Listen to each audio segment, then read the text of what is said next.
ganda ng view, mahangin ka. Mahangin at malamig po yung hangin. Kahit maaraw dito. Ngayon ay 6 past now p.m. Ang taas-taas pa rin ang init ng panahon. Kaya ayan, makikita niyo po yung beauty ng nature. See? Look.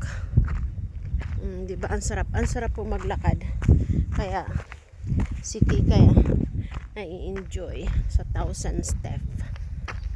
1,000 step yan, napakalayo yan. Kaya ginagawa ni Kika ito kasi para tumibay ang kanyang mga tuhod, mga buto-buto na dahil tayo habang tumatanda ay humihina yung ating tuhod. So ngayon, thanks God na my knee is very strong. Diba? Kaya pa ba?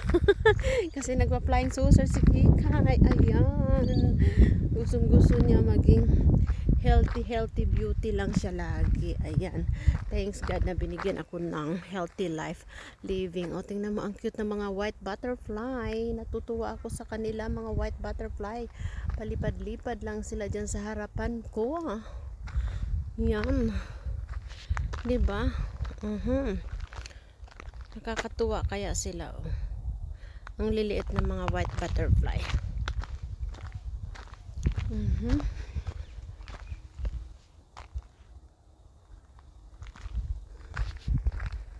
Ayan.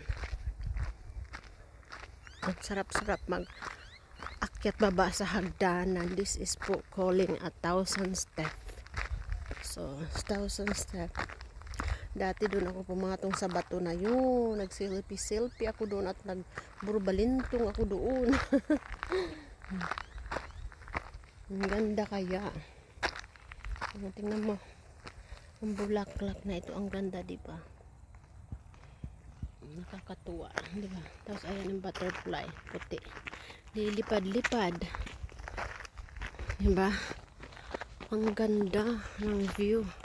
Na-enjoy si Waray Kikay. Okay guys, see you on my next live because I'm getting flat battery.